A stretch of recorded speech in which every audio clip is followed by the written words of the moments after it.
सवाल है कि दलितों की राजनीति से भाई हम मुलायम सिंह की गुंडई जो दलित समाज के साथ किया उसको तो देख ही रहे हैं। लल्लू सिंह जी हैं भाजपा से प्रत्याशी और माननीय अवधेश प्रसाद जी सपा से प्रत्याशी हैं। ये यहाँ के बिल्कुल घिसे पिटे पुराने वो प्रत्याशी और बुजुर्ग हो गए हैं। इनको सोचने समझने की 123 वन के तहत अगर किसी दलित का घर बना है तो बेदखल नहीं किया जाएगा, बल्कि वो जमीन जो है वो आबादी घोषित कर दी जाएगी। इस सारा का सारा कानून भाई अखिलेश जी ने खत्म कर दिया। उस समय आप राष्ट्रीय महासचिव थे आप अवधेश जी। बज चुके हैं चुनावी रणभेरी, अब होने वाला है शंखनाद। बिछ रही है चुनावी बिसात, किस करवट बैठेगा सियासत का ऊंट। नेता नहीं जनता तय करेगी किसकी बनाएगी अपनी सरकार। साथियों सादर नमस्कार। जैसा कि आप लोग को जानकारी है कि लोकसभा 54 जो है यहाँ के प्रत्याशी निर्धारित कर दिए गए हैं। उसी संबंध में कल बसपा के प्रत्याशी सच्चिदानंद पांडे जो है 273 विधानसभा सुरक्षित विधानसभा में यहाँ पे उनका जो है तहसील प्रांगण में आगमन हुआ था और यहाँ के अधिवक्ताओं से जनसंपर्क किया था। 2024 का चुनाव किसके पक्ष में जा रहा है, यहाँ के अधिवक्ता जो है किसके साथ में है। जिस तरीके से बसपा ने सच्चिदानंद पांडे जो कि एक ब्राह्मण जाति से आते हैं उनको टिकट देकर कहीं ना कहीं जो है अपने दावेदारों को मजबूती से यहाँ पे अयोध्या में उतारा गया है। फिलहाल आप देख सकते हैं कि हमारे सामने कुछ अधिवक्ता यहाँ पे मौजूद हैं। मैं इन्हीं से लोकसभा चुनाव के बारे में चर्चा करूंगा और आप लोग को ये रूबरू कराऊंगा कि अयोध्या जनपद लोकसभा चुनाव 54 से कौन प्रत्याशी यहाँ से विजय हासिल करेगा। क्या नाम है? छोटेलाल राउत, एडवोकेट। अधिवक्ता महोदय, आप जैसे कि बसपा पार्टी से सच्चिदानंद पांडे जिसको टिकट दिया गया है और वो कल यहाँ पे तहसील प्रांगण मिल्कीपुर में आए हुए हैं, अधिवक्ताओं का काफी समर्थन उनको मिला है। क्या लगता है कि बसपा पार्टी जो है किस प्रकार से अपने चुनाव को लड़ेगी? बहन मायावती जी ने जो है सब समाज के हित में और भागीदारी के हित में समता मूलक समाज की स्थापना के लिए वो युवा नेता भाई सच्चिदानंद पांडे जी को टिकट दिया है। और यहाँ नहीं, इस लोकसभा सीट नहीं, पूरे देश में परिवर्तन लोग चाहते हैं। परिवर्तन की दृष्टि से भाई यहाँ जो वर्तमान सांसद थे और जो दूसरे समाजवादी पार्टी से लड़ रहे हैं भाई अवधेश जी, पूर्व मंत्री, कई बार मंत्री रह चुके हैं, सारे लोग इनके क्रियाकलाप से सब समझ गए हैं कि कितना इनका स्तर है। युवा वर्ग की बात हर लोग करते हैं तो युवा वर्ग आपके सामने है। जनता जो है वो सच्चिदानंद पांडे को देख रही, भविष्य अपना देख रही। युवा वर्ग जो है अपना भविष्य, लगभग कल जो आए थे यहाँ युवा वर्ग काफी हजारों लोग की संख्या में थे। वकील, बातकारी, मुंशी, तमाम लोग थे। युवा वर्ग की निगाह जो है कल के रुझान से तो हमको लगता है कि अब लड़ाई ही जो है वो सच्चिदानंद पांडे से, चाहे वो मंत्री जी लड़े चाहे वो पूर्व सांसद जी लड़े। इंडिया गठबंधन, एनडीए गठबंधन पे सपा यहाँ पे मौजूद है और प्रमुख चेहरा जो है अवधेश मंत्री को, अवधेश प्रसाद को दिया गया है जो कि सपा से है और वो आपके एससी जाति से जो है आते हैं। तो क्या लगता है कि सच्चिदानंद पांडे जो है अयोध्या में कितने प्रभावशील होंगे? श्री अवधेश प्रसाद जी जो लोकसभा के सपा के गठबंधन के, इंडिया गठबंधन के प्रत्याशी हैं, वो बिरादरी से पासी बिरादर के दलित में आते हैं और वो 77 में सूचना प्रसारण मंत्री पहली बार बने थे।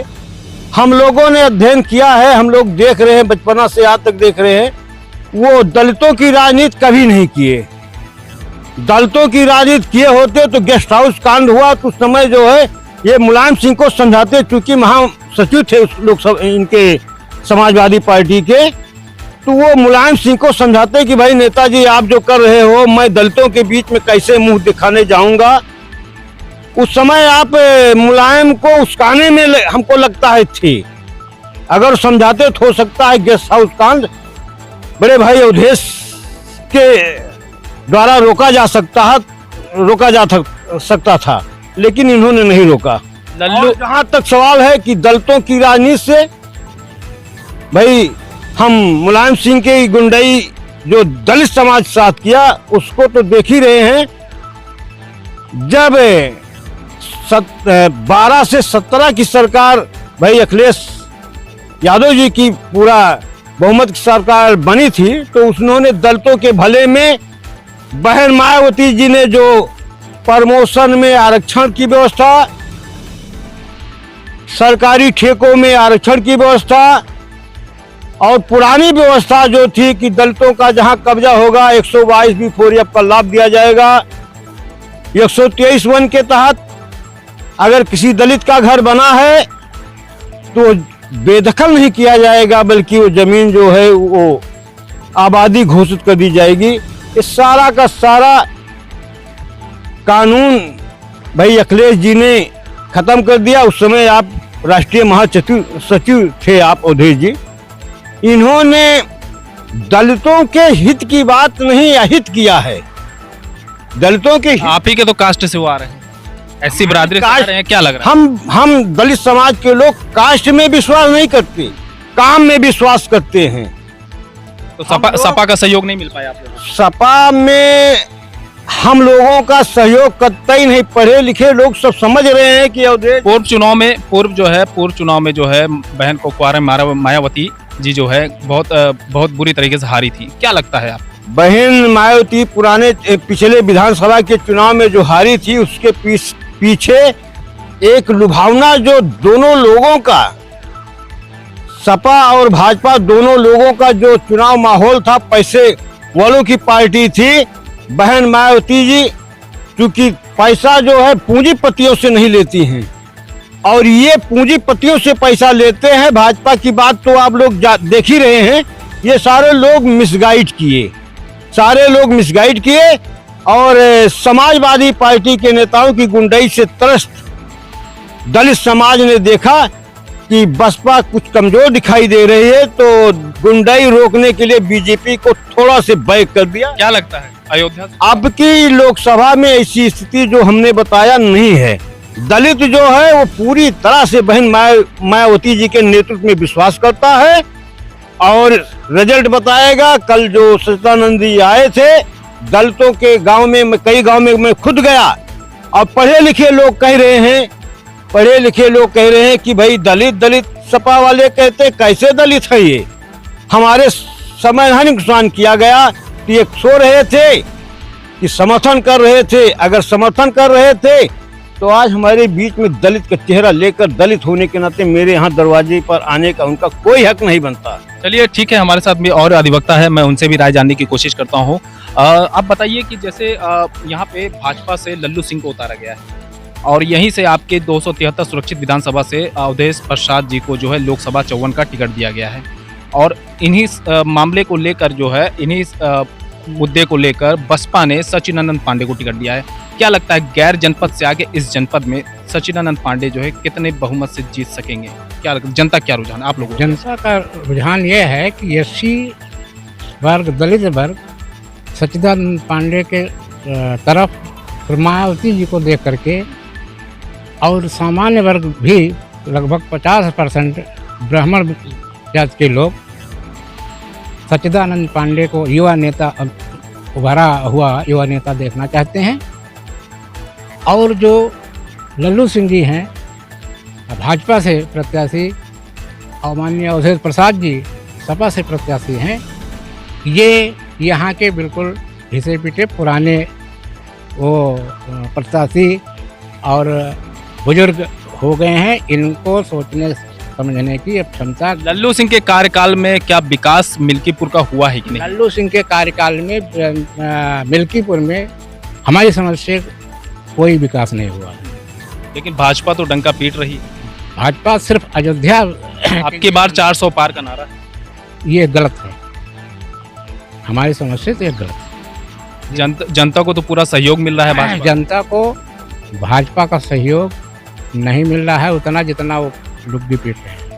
गैस सिलेंडर फ्री मिल रहा है। गैस सिलेंडर जो फ्री मिला है अभी तक कूड़ेदान में रखा था। इस बार और गैस तुरंत गैस सिलेंडर देने के बाद मुश्किल से 1 महीने बाद गैस तो उनको मिल ही नहीं रहा था, कूड़ेदान में पड़ा था। एक पिछले महीने में 100 रुपया, जब 500 बढ़ाए थे तो मात्र 100 रुपया घटा करके अब गैस सिलेंडर की बात करते सम्मान निधि भी मिल रहे हैं, हैं। सम्मान निधि, कई योजनाओं का लाभ जो है लोगों को मिल रहा है, फ्री राशन मिल रहा है। फ्री और राशन, आप कह रहे हैं कि जो है भाजपा यहाँ से आएगी नहीं। फ्री राशन कमज़ोर और गरीब आदमियों को, गरीब तबके के लोगों को बहुत मुश्किल से 40% लोगों को मिल रहा है, से 60% लोगों को मजबूत तबके के लोगों को मिल रहा है। चलिए ठीक है, हमारे सामने और भी अधिवक्ता है, मैं उनसे भी बात करता हूँ। आप शुभ नाम क्या है? नीलेश कुमार गुप्ता, एडवोकेट। आप ये तहसील मिल्कीपुर के जी अधिवक्ता हैं। जी जैसे कि आप युवा भी हैं, जी। क्या लगता है युवाओं का रुझान कहाँ है? हमारे बड़े भाई लोग जो है जहाँ दिशा निर्देश करेंगे वहीं दिशा निर्देश तो वो अलग चीज़ होती है, जैसे कि आप अधिवक्ता भी हैं जी। तो आपका कुछ ओपिनियन तो होगा। लोकसभा चुनाव 54 चालू है, सुचनानंद पांडे को भी टिकट दिया गया है बसपा से, लल्लू सिंह को भी पूर्व प्रत्याशी जो है भाजपा से रहे हैं, सांसद रहे हैं, अभी भी उनको टिकट दिया गया। और आपके दिग्गज बाहुबली जिसको नेता कहा जा सकता है तो अवधेश प्रसाद जी को कहा जा सकता है सपा पार्टी से। जी। तो क्या लगता है, आप युवा हैं, कहाँ रुझान जा रही है? अब देखिए क्या है कि ये लोग पूर्व के जो हैं अब वो उतना उनके अंदर में क्षमता नहीं रहेगी है सोचने समझने की। अब भाई सच्चिदानंद पांडे जी जो है युवक हैं, अब उन्हीं का हम लोग जो है सपोर्ट करेंगे। क्या लगता है, गैर जनपद से आके अयोध्या में वो दावेदारी ठोक हाँ, सकते बिल्कुल बिल्कुल बिल्कुल हैं? कुछ इसका प्रभाव पड़ेगा? बिल्कुल पड़ेगा। पड़ेगा। कितने जी। सहयोग में? लगभग लगभग आप साथ। तो भाजपा के कार्यकाल से आप काहे नाराज हैं? भाजपा के कार्यकाल से नाराजगी, SC ST OBC माइनॉरिटी सब लोगों को साथ लेके चले हैं और सब लोगों को सहयोग दे रहे हैं, चाहे किसान सम्मान निधि हो, चाहे वो गैस सिलेंडर हो, उज्ज्वला योजना हो, महिला सुरक्षा हो, हर तरीके की योजनाओं का लाभ जो है वो सब वर्गों को जो है वो दिया जा रहा है भाजपा के जरिए। तो आप युवा हैं, आप नाराज चल रहे हैं, 10 साल कार्यकाल जो है मोदी जी का किस प्रकार से आप देख रहे हैं? अब क्या है कि जो है क्या नाम से अब कोई भी केंद्र में सरकार आती रहती, समय होता तो जो है सारे लोग करते ही काम करते, काम तो सारी योजना का लाभ जो है सभी सरकारें देती। जी। तो क्या लगता है आपकी बार अयोध्या खास 54 से जी। कौन विजय हो? सचिन पांडे को देख रहे हैं। चलिए ठीक है, एक महोदय हमारे साथ और भी है, मैं उनसे भी वार्ता कर लेता हूँ। क्या नाम है आपका? हमारा नाम उदयराज मौर्य एडवोकेट है। जैसे कि कल यही तहसील प्रांगण में सचिदानंद पांडे बसपा के प्रत्याशी का आगमन हुआ था और यहाँ के अधिवक्ताओं द्वारा जो है उनको आशीर्वाद भी दिया गया था, तो ये आशीर्वाद इनको किस मुकाम तक पहुँचाएगी? ये नवयुवक प्रत्याशी हैं और दूसरे क्षेत्र से आए भी हैं। यहाँ लोग अवधेश मंत्री को भी देख चुकी है और लल्लू सिंह को भी देख चुकी है, क्योंकि सांसद 2 बार रह चुके हैं। और इस बार जो है सच्चिदानंद पांडे जी दूसरे क्षेत्र से आकर के यहाँ नौकों का उनको सहयोग काफ़ी मात्रा में मिल रहा है, क्योंकि नवयुवक चाह रहे हैं कोई नया युवक सांसद बने यहाँ से और क्षेत्र का विकास हो। विकास खाली लल्लू सिंह ने अयोध्या किया है, मिल्कीपुर और जैसे क्षेत्र में जो स्थिति पहले रही वो आज भी है। सड़कें कहने की मात्र हैं, गलियों में कोई सड़क नहीं मौजूद है। लोग बेकारी न होती तो इस सरकार में 50 लाख फार्म पुलिस भर्ती में डाले गए और उसके बाद परीक्षाएं नहीं हुई। परीक्षा में जो है इतनी बड़ी गड़बड़ी आ गई कि पूरा देश नहीं विश्व कह रहा था कि इतनी बड़ी भर्ती होने जा रही है, और कई साल के बाद उन्होंने लिया और उसके बाद गड़बड़ी इतनी बड़ी हुई है और आज तक ये नहीं निकल पाया कि कौन कहाँ से कितना गड़बड़ किया। सपा सुप्रीमो अखिलेश यादव द्वारा जो है एक दिग्गज गद्दावर नेता जिसको कहा जा सकता है, उसमें 2 राय नहीं है, अवधेश प्रसाद को टिकट दिया है। कारण जो हमारा मानना है कि SC ST OBC माइनॉरिटी यानी हर जाति को लेकर साथ में चलने के लिए उनको दावेदारी का यहाँ टिकट दिया हुआ। क्या लगता है कि बसपा या भाजपा कितनी प्रभावशील उनके ऊपर हो सकती है? अवधेश मंत्री जो कि यहाँ से लगभग 2 बार, दूसरी बार इस बार विधायक हुए हैं और अपने क्षेत्र में वहाँ जब सवाल थे तब मंत्री थे, वहाँ ने कुछ काम किया था, यहाँ भी कुछ काम किया है, लेकिन वर्तमान समय में सरकारें न होने की वजह से कुछ काम नहीं कर पा रहे हैं। उसके अलावा हमारे यहाँ जो polytechnic Mahatma Gandhi inter college के पास पॉलिटेक्निक था, आज तक अगर इन लोगों के अंदर क्षमता होती तो एक विधायक होते हुए भी सदन में कोई मामला नहीं उठाया। वो इन लोगों की लापरवाही की वजह से जो है polytechnic Mahatma Gandhi inter college का स्थापित नहीं हो पा रहा है। भाजपा सरकार से नाराज क्यों चल रहे हैं अधिवक्ता मिल्कीपुर? भाजपा सरकार से नाराजगी इस बात को लेकर के है कि भाजपा बार बार कहती है कि हम जो बेकारी हटा रहे हैं, बेकारी और भुखमरी इसलिए हटी नहीं, क्योंकि भुखमरी अगर हटी होती 80-80 करोड़ लोगों को यहाँ राशन देना पड़ रहा है। भुखमरी की कमी होती ना, उनके राशन कार्डों की कमी नहीं बढ़ी है बल्कि बढ़ रही है। इसलिए सिद्ध हो रहा है कि सरकार जो है गरीबों को अन्न और ये सब नहीं उपलब्ध करा रही, उनकी जो है व्यवस्थाएं सुदृढ़ नहीं हो पा रही। चलिए ठीक है, ये हमारे सामने जो है तहसील 273 सुरक्षित विधानसभा के तहसील मिल्कीपुर में मैं इस वक्त खड़ा हूं और यहाँ के अधिवक्ताओं का क्या रुझान चल रहा है वो तो आने वाला जो है समय